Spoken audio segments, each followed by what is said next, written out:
छत्रपती शिवराय झाले, छत्रपती संभाजीराजे झाले, त्यानंतर औरंगजेबाच्या कबरीचाही मुद्दा झाला। आता फुलेंच्या इतिहासावरून नवा वाद सुरू झालाय। हा वाद नेमका कुठपर्यंत जातोय आपलं लक्ष असेल तुर्तास आपण पुढचा एक रिपोर्ट पाहूया। तनिषा भिसे मृत्यू प्रकरणी मंगेशकर रुग्णालयाविरोधातील तिसरा अहवाल सुद्धा प्रशासनाला सादर करण्यात आला आहे। त्यामुळे आता तिन्ही अहवालांचा एक अंतिम अहवाल सादर केल्यावर सरकार काय निर्णय घेणार याकडे राज्याचं लक्ष लागलंय। बघूया याच संदर्भातला हा सविस्तर रिपोर्ट। ऑडिट झालं पाहिजे, केलं नाही सरकारने परत ते हॉस्पिटल ताब्यात घ्यावं। हे लुटारूंची टोळी इथे कोणी कधी दान केल्याचं पाहिलंय त्या मंगेशकर फॅमिलीने। ज्या मंगेशकर रुग्णालयानं 10 लाखांच्या डिपॉझिटसाठी तनिषा भिसेंवर उपचार केले नाहीत, त्याच मंगेशकर रुग्णालयानं गरीब रुग्णांसाठीचा 35 कोटींचा निधी वापरलाच नसल्याचं आता समोर आलंय। त्यामुळे सरकारकडून मिळणारा निधी पुजायला ठेवलाय का, असा खरमरीत सवाल उपमुख्यमंत्री अजित पवार यांनी विचारला। तर मंगेशकर रुग्णालय राज्य सरकारनं ताब्यात घ्यावं अशी मागणी उदयनराजेंनी केली आहे। अनेक चॅनलला आपण बघितली आणि ते पण आम्ही तपासून घेणार आहोत। तर तिसरा अहवाल येऊ द्या की बाबा एवढे जर पैसे असले तर ते पैसे काय हळदी कुंकू पुजायला ठेवलेत, ते जनतेच्या करता आहेत ना। आता त्याच्यामध्ये असंही ठरलेलं आहे, आपल्या चॅरिटी कमिशन चॅरिटेबल ज्या हॉस्पिटल आहेत तसा उल्लेख करायचा की जेणेकरून जनतेला नागरिकांना पण कळलं पाहिजे। पैसे देऊन विकत घेता आली नसती ऐन मोक्यावरची जागा, तर त्यांनी जे गरजू लोक आहेत त्यांना फ्री मध्ये त्यांचं मेडिकल ट्रीटमेंट करावी, असं कोणी करत नाही।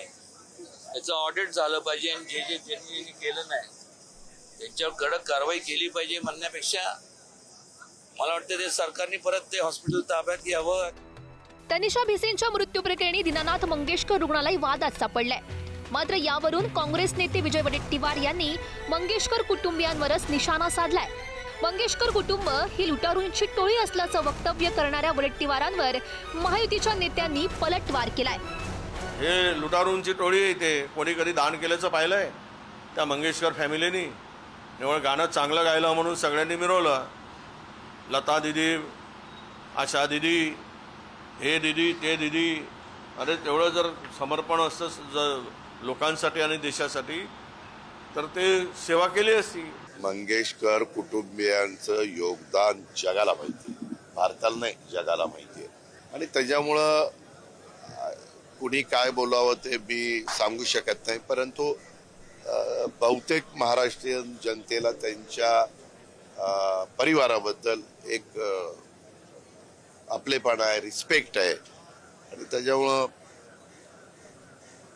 असं बोलू नये असं वाटतं। मंगेशकर या कुटुंबांच्या नावावर जो उघड धंदा चाललाय आणि त्या धंदेवाईकमध्ये एका आईचा 2 बालकांना जन्म दिल्यानंतर आईचा मृत्यू झाला तरी तुमची जर दातखिळी उघडणार नसेल तर तुम्ही कसल्या कलाकार, तुम्हाला काय दुसऱ्यांना फक्त तुम्हाला काहीतरी मिळवायचं म्हणून सर्टिफिकेट देत फिरणार, या जनतेशी तुमची नाळ जोडलेली नाही। लता मंगेशकर, आशाताई भोसले, मीनाताई, उषाताई किंवा हृदयनाथ मंगेशकर ही 5 भावंड म्हणजे ही राज्याची नव्हे देशाची जगाची संपत्ती आहे। आणि अशा संपत्तीवर एखाद्या दीनानाथ मंगेशकर हॉस्पिटलमध्ये काही घटना घडली म्हणून ह्यांची तुलना अशा प्रकारे करणं अयोग्य आहे। मी विजय वडेट्टीवारांचा निषेध करतो की त्यांनी अशा त्यांच्या डोक्यातून किंवा त्यांच्या तोंडातून अशा गोष्टी येतात तरी कशा।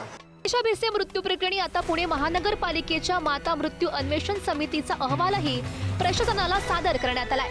याआधी राज्य सरकारची चौकशी समिती आणि धर्मादाय सहायुक्तांच्या समितीनं अहवाल सादर केला होता। आता तीनही अहवालांचा एक अंतिम अहवाल सचिव तयार करणार असून तो मुख्यमंत्र्यांकडे पाठवणार आहेत।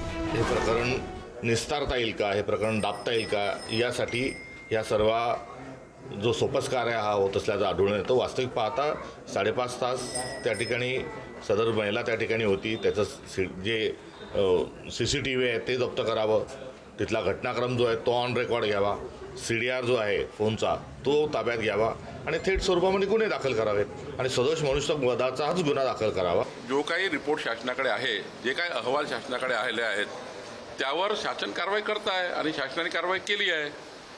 खरं तर यांच्या काळातलं काढलं तर खूप मोठं होईल, त्यात राजकारण होईल. त्यामुळं जे काही झालं आहे पुण्यामध्ये लता मंगेशकर हॉस्पिटलमध्ये, त्यामुळे त्यावर शासनाने गंभीर कारवाई करण्याचा सुरू केलेला आहे. काही कारवाई झालेल्या आहे, पुढे होतील. 10 लाखांसाठी मंगेशकर रुग्णालयानं तनिषा भिसे यांच्यावर उपचार न करताच माघारी पाठवल्याचं चौकशी समितीतून स्पष्ट झालंय. त्यामुळे तनिषा भिसे यांच्या मृत्यूला मंगेशकर रुग्णालय जबाबदार असल्याचा ठपका ठेवण्यात आलाय. तर मंगेशकर रुग्णालयानं गरीब रुग्णांसाठीचा 35 कोटींचा निधी वापरलाच नसल्याचं समोर आलंय. तीनही अहवालांचा एक अंतिम अहवाल सादर केल्यावर सरकार काय निर्णय घेणार याकडे राज्याचं लक्ष लागलंय. ब्युरो रिपोर्ट, पुढारी न्यूज.